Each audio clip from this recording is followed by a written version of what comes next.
எல்லோருக்கும் வணக்கம். போதி ஸ்பிரிச்சுவல் பாத். எப்படி இருக்கீங்க? எல்லோரும் சந்தோஷமாக இருக்க, எப்பவுமே கொஞ்சம் முயற்சி பண்ணிகிட்டே இருங்க. நன்றி. இன்றைக்கி நம்ம பார்க்க போகிற ஒரு பகுதி என்னென்னா மூலாதார சக்கரம், அதாவது ரூட் சக்ரா அப்படின்னு சொல்லுவாங்க. இந்த ரூட் சக்கராவை எப்படி ஆக்டிவேட் பண்ணுறது, பிறகு அப்படின்னா என்ன, இது ரொம்ப ஒரு சேஃபான செக்யூர்டான இருக்கக்கூடிய ஒரு ஃபீல் அப்படின்னு சொல்லலாம். இது ரொம்ப ஒரு அழகான ஒரு விஷயமும் கூட. இது இயற்கை நமக்கு தந்த ஒரு வரமாக நமக்குள்ளவே இருக்கக்கூடிய ஒன்று. இது முதல் நம்முடைய அம்மா கிட்டேருந்து டிஸ்கனெக்ட் ஆகி நமக்கு அந்த ஃபீல் அப்புறமா தான் ஏற்படும். இது ஒரு ரிலேஷன்ஷிப் சம்மந்தப்பட்டது, ஒரு கான்ஷியஸ் ஃபேமிலியுடைய தன்மை, பிறகு நாலேஜு, பேசிக்காக இருக்கக்கூடிய சில நீட்ஸு, நமக்கு தேவையான விஷயங்கள், காதல், அன்பு, அப்புறம் நம்ம இருக்கிற ஒரு இடம், நம்முடைய துணிமணிகள், நம்முடைய பயம், உணர்வு, ரொம்ப அன்பு, ரொம்ப பயப்படுற ஒரு அதிகமான ஒரு உணர்வு, இது சார்ந்த விஷயங்களாக இதில் இருக்கும். பிறகு இந்த மூலாதார சக்கரம் என்பது இயற்கையாக இருக்கக்கூடிய ஒன்று. இதுக்குள்ளே மறைக்கப்பட்ட ஒன்று, ஒரு எனர்ஜி ப்ராசஸ், ரொம்ப அதிகமான ஒரு ஆற்றல் வாய்ந்த ஒரு இடம். இதுதான் திறமை யாருக்கெல்லாம் அதிகமாக கூட வேண்டும் என்ற ஆசை உள்ளதோ அவர்களுக்கெல்லாம் இந்த ரூட் சக்கரா தான் ரொம்ப ரொம்ப ரொம்ப இம்பார்ட்டன்ட். ஏன்னா க்ரியேட்டிவிட்டி இங்கே தான் அதிகமாக ஆகும். ஸோ இதை எப்படி ஃபீல் பண்ணுறது இது அப்படின்னு சொல்கிறேன். சான்ஸ்கிரிட் நேமில் இது பேர் மூலாதாரா அப்படின்னு சொல்கிறாங்க. இதோடைய பாயிண்ட்டு, அதாவது பெரினியம், அந்த ஜெனிஷியல் பார்ட்டுக்கு கிட்ட, அதாவது ஆனஸ் கிட்டேயும் பேஸ்ட் ஆன் ஸ்பைன் கிட்டேயும் நியர்பை பக்கத்தில் இருக்குது. இதோடைய கலர் என்னென்னா சிகப்பு நிறம். இதோடைய பஞ்சபூத தத்துவம் எது அடிப்படையில் வேலை செய்யுதுன்னா பூமி, எர்த்து சார்ந்த ஒரு விஷயம். இதை எப்படி சொல்லலாம் அப்படின்னா நான் அப்படின்னு இந்த மூலாதாரத்தை சொல்லலாம். ஏன்னா நான் என்ற ஒரு இருக்கும் தன்மையில் தான் இது வேலை செய்யும் எப்பவுமே. இதோடைய சுரப்பு எங்கேருந்து கனெக்ட் ஆகுது, இது என்ன அப்படின்னு பார்த்தீங்கன்னா, இது ஒரு கிளாண்டு. இது அட்ரினல் சுரப்பி மூலியமாக அதிகமாக ஒர்க் பண்ணுது. இது நம்முடைய உடம்பில் எந்த இடத்துல கனெக்டிவிட்டி அதாவது ஒர்க் பண்ணி நம்ம ஃபிசிக்கல் பாடியோட டச் ஆகிற ஒரு விஷயம். அதாவது நம்மளோட ஸ்பைனல் முதுகு தண்டு கீழே, கால்கள், அப்புறம் நம்முடைய எலும்பு, அப்புறம் நம்முடைய பாதங்கள், நம்முடைய நோய் எதிர்ப்பு சக்தி ஆற்றல், நம்முடைய ஜீரணம் ஆற்றல், அப்புறம் நம்முடைய பற்கள், பல்லு கூட ரொம்ப ரொம்ப இம்பார்ட்டண்ட்டாக இருக்கக்கூடிய இந்த மூலாதாரத்தில் இருக்குது. இதை பற்றி என்ன வேறு விதத்தில் என்ன சொல்லலாம் அப்படின்னா, இது ஒரு மேனிஃபெஸ்டேஷன் ப்ராசஸ். நமக்கு எதெல்லாம் தேவை இருக்கோ அந்த தேவைகள்லாம் இது மூலயமா எல்லாத்தையும் நம்ம கொண்டு வந்துடலாம். சிம்பிள் தான், எல்லாத்தையும் கொண்டு வர முடியும் அப்படின்னு நிறைய மாஸ்டர்ஸ் இதை பற்றி ரொம்ப பெரிய விஷயமாக பேசுவாங்க. இது பேசிக்காக ஃபிசிக்கலி செக்ஷுவாலிட்டி ரிலேட்டடாக இருக்கக்கூடிய ஒரு பகுதி. இது மேக்ஸிமம் இது டிஸ்ஃபங்க்ஷன் ஆயிடுச்சு அப்படின்னா, இந்த மூலாதாரம் சரியாக ஒர்க் ஆகலை அப்படின்னா என்ன பிரச்சனைகள் ஏற்படும் அப்படின்னு நான் சொல்கிறேன். குரோனிக்காக, அதாவது ரொம்ப பெரிய பிரச்சனை, ரொம்ப பல வருஷ வியாதியாக, நோயாக, அது pain, back pain first form ஆகிடும். அப்புறம் ஸ்கேட்சிஸா அப்படின்னு சொல்லுவாங்க. அப்புறம் வெரிகோஸ் வெயின் சொல்லுவாங்க. அப்புறம் ரெக்டல் டியூமர், கேன்சர் கூட சொல்லலாம். அப்புறம் ஹியூமராய்ட்ஸ் கான்ஸ்டிபேஷன் கூட சொல்லலாம். அப்புறம் ஆர்த்தடிஸ், நீ ப்ராப்ளம், டிப்ரெஷன்ஸ், அதுக்கு பிறகு immune system related disorder, weight problems, இந்த மாதிரி எல்லாமே ஏற்படுறதுக்கு காரணம் மூலாதாரம் டிஸ்ஃபங்க்ஷன் ரீசனால் தான் இதெல்லாம் ஏற்படுது. ஸோ பேசிக்கலாக மூலாதாரத்தை நம்ம ஸ்ட்ராங் பண்ணணும், ரொம்ப இம்பார்ட்டன்ட். அதுக்கப்புறம் மென்டல் இஷ்யூஸ், எப்படி என்னென்ன ஃபேமிலி ரீதியாக ஒரு பாதுகாப்பின்றி, அப்புறம் நம்முடைய திறமை நம்மக்கிட்ட இல்லையே, திறமையெல்லாம் வேஸ்ட் பண்ணிட்டோம் அப்படின்ற ஒரு விஷயம், இந்த மாதிரி விஷயங்கள் எல்லாமே நமக்கு நான் மன ரீதியாக இருக்கக்கூடிய விஷயங்கள்லாம் கொஞ்சம் கொஞ்சமாக ஸ்டாப் பண்ணுறது, எமோஷன்ஸ் ரொம்ப, இதுதான் இந்த இஷ்யூஸ் தான் கண்டிப்பாக ஏற்படும்.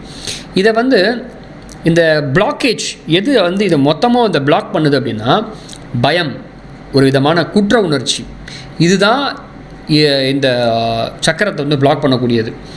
இதை சரி செய்யணும் அப்படின்னு விருப்பப்படுறீங்க அப்படின்னா, நிறைய மாஸ்டர்ஸ் அவங்கெல்லாம் என்ன சொல்கிறாங்க அப்படின்னா, ஒரு சில ஆர்னமெண்ட் நமக்கு வேணும் அப்படின்றாங்க. அதாவது கிறிஸ்டல்ஸ் நமக்கு தேவைப்படுது, ஸ்பிரிச்சுவல் கிறிஸ்டல்ஸ்னு சொல்லலாம். இந்த ஒரு ப்ராக்டிஸ்க்கும் அப்பாக்ஷன்னா மூலாதாரம் டக்குன்னு வந்துடும். இது ஆக்டிவேஷன், இதை வச்சுக்கிட்டு நம்ம பண்ணும்போது சீக்கிரமாக அந்த அதிர்வலையில் அது ஒர்க் பண்ணும் அப்படின்னு சொல்கிறாங்க. வேறு ஒன்றும் இல்லை. அது என்னென்ன கிறிஸ்டல்ஸ்ன்னு நான் சொல்கிறேன். Ruby, garnet, black tourmaline, blood stone, hematite, obsidian, black obsidian, onyx, red jasper, lotus stone, smoky quartz, அப்புறம் ஃபயர் அகேட். இந்த மாதிரி இதில் இருக்கக்கூடிய கிறிஸ்டல்ஸை நம்ம வச்சுக்கிட்டு நம்ம வந்து கையில் வச்சுக்கிட்டோ இல்லை கையில் வச்சுக்கிட்டு இருந்தால் போதும். இல்லை நம்மளை சுற்றி இருந்தாலும் இது என்னென்னா, இல்லைன்னா இப்போ ஒரு பிரமிட் இருக்குது. ஒரு பிரமிட்ஸ் என்னென்னா இன்னொரு வகை கூட ஒன்று பண்ணலாம். பிரமிட் மாதிரி ஒன்று ரெடி பண்ணி அந்த பிரமிட் கீழே நான் உங்களுக்கு சொல்லக்கூடிய எல்லா ஸ்டோன்ஸையுமே ஒரு ஸ்டோன்ஸ் இருந்தால் போதும். எல்லா ஸ்டோன்ஸும் கீழே போய் வச்சுட்டு அது மேலே வந்து நம்ம மேலே உட்காந்துட்டு பண்ணால் கூட அந்த பிளாக்கேஜ் எல்லாம் ரிமூவ் பண்ணக்கூடிய தன்மை அதுகளுக்கு இருக்குது அப்படின்னு சொல்கிறாங்க. ஸோ இது இந்த மூலாதாரத்தில் ஒரு ஸ்மெல் கூட இருக்குது. இந்த ஸ்மெல்லு உங்கள்கிட்ட இப்போ இருந்தால் கூட நமக்கு அந்த ப்ராப்ளத்தை வந்து வெளியே வர முடியும். அது என்னென்னா மைரா, வெட்டிவேரு, அப்புறம் வந்து சாண்டல்வுட்டு, பச்சோலின்னு சொல்லுவாங்க ஒன்று, அப்புறம் வந்து ஸ்பிக்னட் சொல்லுவாங்க. இதெல்லாம் எசென்ஷியல் ஆயில். இது வந்து என்னென்னா அரோமா ஆயில்னு சொல்லுவாங்க. இதுவும் இருந்தால் கூட நம்மளால் வந்து சீக்கிரமாக இதை நம்ம ஜஸ்ட்டு எல்லாத்தையும் மிக்ஸ் பண்ணி உங்கள் வீட்டில் தெளித்து விட்டாலும் சரி, உங்கள் இடத்துல இருக்க தெளித்து விட்டாலும் சரி, உங்கள் இடத்துல இந்த ஸ்மெல்லை மட்டும் நம்ம எடுத்துக்கிட்டோம், அந்த ஸ்மெல் பண்ணிகிட்டே இருந்தோம் அடிக்கடி என்னென்னா மூலாதாரம் தானாகவே செயல்பாட்டுக்கு வரும் அப்படின்னு மாஸ்டர்ஸ்லாம் சொல்கிறாங்க. ஸோ இது ஒரு விதமான ஒரு தன்மை தான், நீங்களாகவே பண்ணிக்கலாம். ஆக்சுவலாக வேறு ஒன்றும் பெரிய விஷயம் கிடையாது. பிறகு இதை எப்படி ஆக்டிவேட் பண்ணலான்னா, நான் உங்களுக்கு சொல்கிற மாதிரி ஒரு இடத்துல சும்மா ஒரு இடத்துல அமைதியாக உட்காந்து வேறு எந்த செயலும் செய்யாமல் உங்களுடைய முழு கவனம் எல்லாமே மூலாதாரம் கீழே அதாவது நம்முடைய ஆனஸ்க்கு அந்த ஜெனிஷியல் பார்ட்டுக்கும் நடுவு பகுதியில் கவனத்தை வச்சு அந்த இடத்துல கவனம் மட்டும் இருக்கட்டும், வேறு எந்த கவனமும் தேவையில்லை. பிறகு என்ன பண்ணணும் அப்படின்னா அமைதியாக இருந்தால் போதும். அந்த இடத்துலேருந்து ஒரு ஒளியை மட்டும் ஒரு கற்பனைக்குள்ளே க்ரியேட் பண்ணணும். ஒரு பிரைட்டஸ், ரொம்ப அதிகமான ஒரு பிரைட் ஃபார்ம் பண்ணிகிட்டே இருக்கணும். பிரைட் ஃபார்ம் பண்ணி இந்த எர்த்து கீழே அப்படியே கிரவுண்டிங்கில் அப்படியே கீழே பூமி ஃபுல்லாக உங்களை சுற்றி இருக்கக்கூடிய இடம் ஃபுல்லாக ஒரு அப்படியே பிரைட்னஸாகவே கற்பனையிலேயே ஃபார்ம் பண்ணிகிட்டே இருந்தேன்னா அந்த சக்கராஸ் வந்து ஆட்டோமேட்டிக்காக ஆக்டிவேட் ஆகிடும் அப்படின்னு மாஸ்டர்ஸ் எங்களுக்கு சொல்லிக் கொடுத்தது. இது ஒரு விதமான டெக்னிக். இதெல்லாம் வந்து மெடிடேஷன் கிடையாது, இது டெக்னிக். இதை பண்ணும்போது அந்த செயல் அங்கே இருக்கக்கூடிய அந்த கிளான்ஸு அங்கே கூடிய எல்லாமே ஆட்டோமேட்டிக்காக வேலை செய்யும். எல்லாமே பர்ஃபெக்டாக வேலை செய்ய ஆரம்பிச்சிடும். உங்கள் பயம் உங்களுக்கு விட்டு போயிடும். அப்புறம் வந்து செக்ஷுவாலிட்டி இருக்கக்கூடிய பிரச்சனைகள் சால்வ் ஆகும். பிறகு வந்து செக்ஷுவல் வந்து அதிகமாகி அது மூலயமா க்ரியேட்டிவிட்டி உங்களுக்கு ரொம்ப அதிகமாக கூடும். இந்த மாதிரி விஷயங்கள்லாம் இதில் ரூட் சக்ராஸில் ரொம்ப அதிகமாக இருக்குது. இந்த சக்ராஸை நம்ம வந்து ஆக்டிவேட் பண்ணிட்டோம் அப்படின்னா ரொம்ப நினச்சி கூட பார்க்க முடியாத அளவுக்கு க்ரியேட்டிவிட்டி நமக்கு வரும். ஸோ இதை நான் உங்களுக்கு சிம்பிளாக ஈஸியாக புரிகிற மாதிரி சொல்லியிருக்கேன். இதுதான் இதோடைய விஷயம். இதை வந்து நான் ஆக்டிவேட் பண்ணுறேன், வாங்க சக்கரை ஆக்டிவேட் பண்ணுறேன்னு சொல்லிட்டு கிளென்சிங் பண்ணுறேன், நான் சுத்தப்படுத்துகிறேன் அப்படின்னு சொல்கிறதுலாம் சும்மா வந்து ஏமாத்துறது. அந்த மாதிரி ஒன்றும் பண்ணவே முடியாது.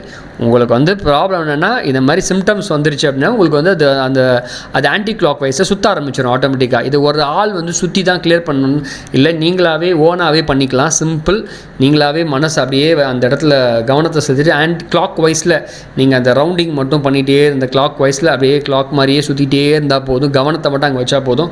அப்புறம் நான் சொன்ன அந்த கிறிஸ்டல்ஸு, பிறகு வந்து அந்த அரோமா ஆயில், இதெல்லாம் வந்து நீங்களாகவே பண்ணிக்கிறது. ஸோ ஒரு இடத்துக்கு போனீங்க அப்படின்னா அவங்க என்ன பண்ணுவாங்க, இதெல்லாம் வச்சுக்கிட்டு இது கூட வச்சுருப்பாங்களான்னு தெரியாது, மேக்ஸிமம் இருக்காது. அவங்க சொல்லுவாங்க கூட இதெல்லாம் இது மாதிரி ஏதாவது ஒன்று எக்ஸ்ட்ரானரியாக மாதிரி இருக்கிறத வச்சு பண்ணணும் அப்படின்னு சொல்லி. மென்டல் இஷ்யூஸ் இது மாதிரி இருந்தால் கூட இந்த மூலாதாரத்தை ப்ராக்டிஸ் பண்ணாலும் தானாலே இந்த பிளாக்கேஜ் அந்த மாதிரி ஃபியர்ஸ் இல்லாட்டி கில்ட்டினஸ் இருந்தாலும் உங்களுடைய மூலாதாரம் பிளாக் ஆகிடும்.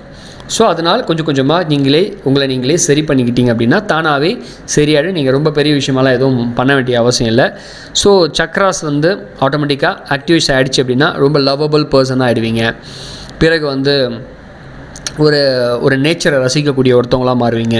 ரொம்ப உலகத்தை ரொம்ப அழகாக பார்க்கக்கூடிய, மெட்டீரியல்ஸ் வேர்ல்டை ரொம்ப அழகாக பார்க்கக்கூடிய ஒருத்தராக மாற ஆரம்பிச்சிருவீங்க.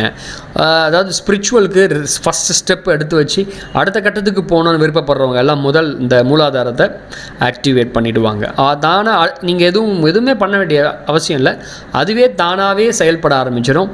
அந்த பயம் அந்த மாதிரி வர நேரத்தில் என்ன பண்ணணுன்னா நீங்கள் உங்களை அமைதிப்படுத்திக்கிட்டு அமைதியாக கவனத்தை அங்கே வச்சாலே போதும், அதுவே தானாகவே அதை சரி பண்ண ஆரம்பிச்சிடும்.